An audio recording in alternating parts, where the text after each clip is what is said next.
Le monsieur que vous voyez là a été surpris en pleine pratique rituelle.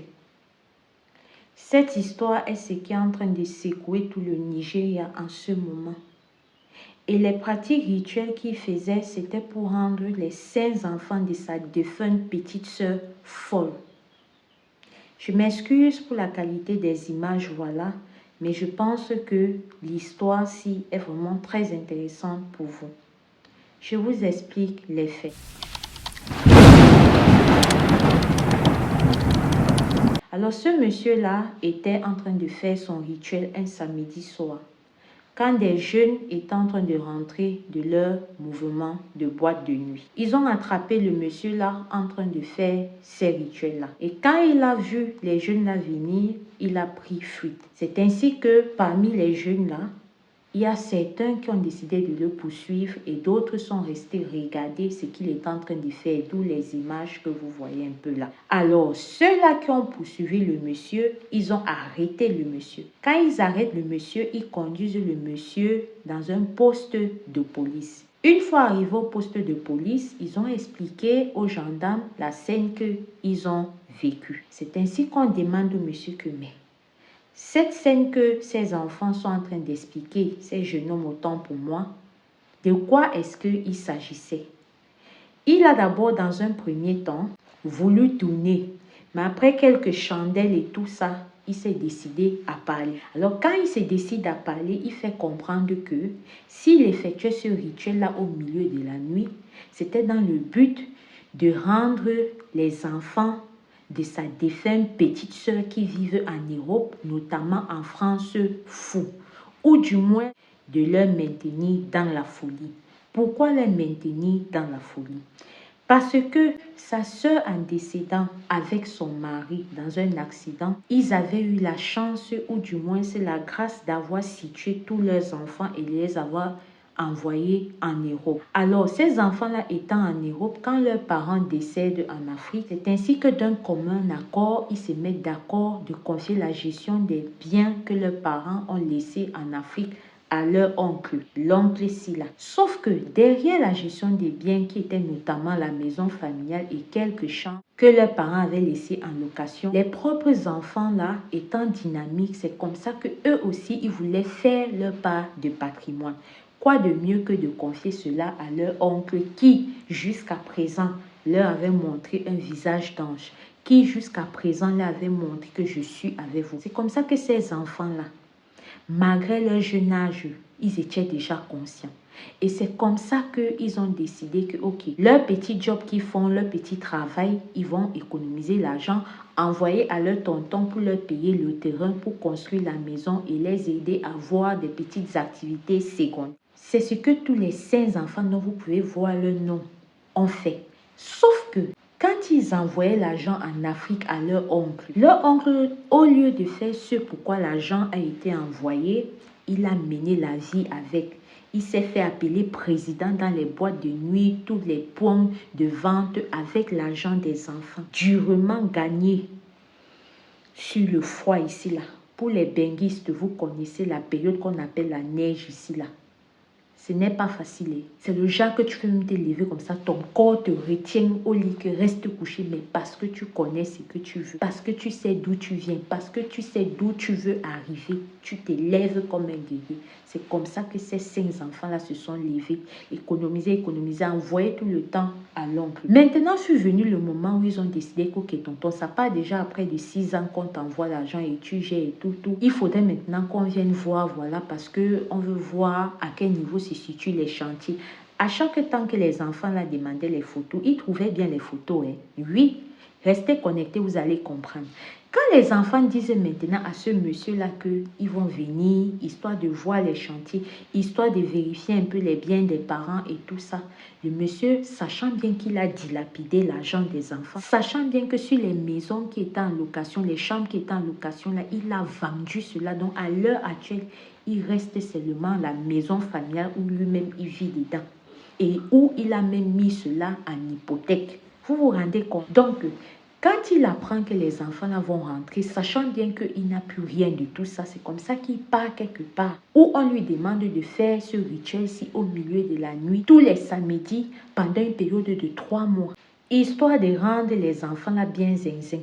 Alors c'est comme ça que dans un premier temps, les 2 premiers mois, il a réussi à faire ça. Les enfants, tous les 5 en Europe là-bas, ont perdu la tête du jour au lendemain, au point où ils ont été internés dans un hôpital. Maintenant, quand on l'attrape comme on l'a attrapé en début de vidéo, comme je vous ai dit là, quand il arrive là-bas, il explique, comme je vous ai dit, que c'était pour maintenir les enfants là dans la folie. Parce que quand ils ont perdu la tête, il a eu vent de ça.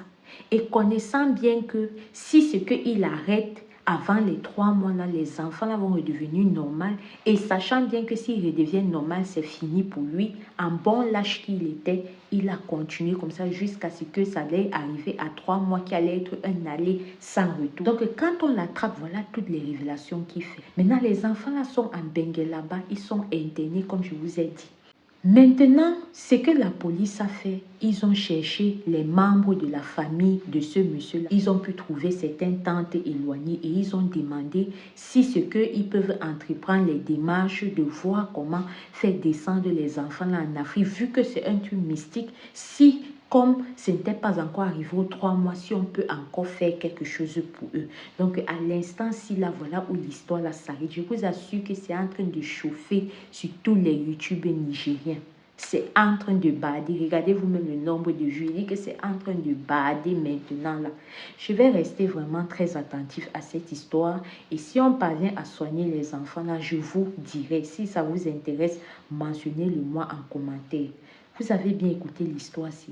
À quel moment est-ce que un être humain peut penser ou à quel moment est-ce qu'un être humain peut manger l'argent des pauvres orphelins qui se battent comme ils se battent là. Et en plus d'avoir mangé l'argent de ces derniers, il va faire des pratiques sur ces enfants. J'espère que les parents de ces enfants, où qu'ils soient, où qu'ils se trouvent, si la justice des hommes n'a pas pu lui donner une dose adulte, j'espère qu'ils vont lui donner une dose très adulte, donc version maximale. On peut être ingrat envers sa propre petite soeur comme ça. On peut bafouer les liens du sang comme ça. Qu'est-ce qui nous arrive? À quel point est-ce que les gens sont prêts d'arriver pour de l'argent? Vous croyez qu'en Europe, ici, on cueille l'argent sur les arbres? Hein? Ça prouve même à quel point l'oncle là est stupide. Parce que les enfants là, ça montre qu'ils ont une grandeur d'esprit. Te confier, te mettre autant pour moi de confier ces biens-là, ça veut dire qu'ils te font confiance. S'il avait été patient, loyal, qu'est-ce qu'il aurait pu gagner derrière ces enfants-là? Hein? Mais tu viens comme on est toujours avec les pensées d'Anaki, on est toujours avec les pensées de Wise. Et si ça s'arrêtait seulement là, toi tu pars rendre les enfants des gens zinzin. J'espère sincèrement que ces enfants seront guéris et que Dieu va donner assez de temps à ce monsieur pour pouvoir récolter tout ce qu'il a sémé. Si nul n'avait été ces petits qui rentraient de leur mouvement de la boîte de nuit là, les 3 mois seraient arrivés, on n'aurait jamais su. Ou alors quand on aurait même su, il aurait déjà été trop tard, on ne pouvait plus défaire ça. Où vivons-nous? Où sommes-nous? Pendant que les gens cherchent, vous voulez récolter à leur place. Mais comme on dit, il y a un Dieu là-bas qui vit. Vous allez faire vos choses là 99 jours, mais il y aura toujours un jour pour le patron. C'est le Dieu des enfants là qui a fait que les petits garçons là, en rentrant de leur mouvement, puissent attraper ce monsieur. Et je pense que c'est même leurs parents qui n'ont pas accepté ça depuis les cieux. On peut faire ça. Faites attention, hein. On a l'habitude de dire ici là que le dehors est risqué. Voilà ça, même l'intérieur maintenant est miné, dosé. C'est de ça qu'il s'agit. Soyez prudents. Quand vous pouvez, prier. Ça ne coûte pas de pain. J'espère que cette histoire-ci va pouvoir sensibiliser plusieurs personnes. Nous sommes plusieurs là qui vivons ça comme ça. C'est seulement que ce n'est pas encore sorti comme pour le monsieur si est sorti. Mais sinon, il y en a certains qui vont même écouter, dire que comment l'oncle a pu faire ça, comment la tante a pu faire ça. Alors que si on regarde bien, c'est ce qu'eux-mêmes ils font. C'est de ça qu'il s'agit. Gardez les yeux grands ouverts. Vous entendez avec quoi? Non, ça m'a énervé.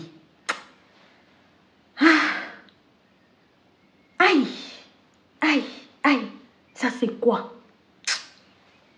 En tout cas, la famille, sur cette chaîne, nous avons deux principales thématiques. Les histoires vraies et ou mystiques et les true crime africains. Je t'invite à aller découvrir nos différentes playlists, voilà. Mets-toi à l'aise, prends la peine de tout écouter cela parce que le but de cette chaîne ou bien des histoires que les gens nous racontent en général, que moi je viens vous raconter, c'est pour sensibiliser, c'est pour informer. Informer dans le sens que tu peux être comme ça, là tu as déjà écouté une histoire ici et tu t'apprêtes à vivre la même histoire, mais en te rappelant que, ah, j'ai écouté telle histoire qui s'est passée comme ça, comme ça, comme ça te permet d'être éveillé et de pouvoir contourner certaines choses. On n'est pas seulement là pour raconter les bobards, non. Donc, soyez vigilants, prenez la peine quand vous avez le temps d'écouter bien ces histoires et écouter pour écouter, pas écouter pour suivre. C'est de ça qu'il s'agit. En fonction de où tu m'écoutes, de ton fuseau horaire, je te dis un bonjour ou un bonsoir. N'oublie pas de rester prudent. Ici, Alicia Lotus. On se dit à très bientôt pour une prochaine vidéo. Merci, au revoir. Prenez soin de vous.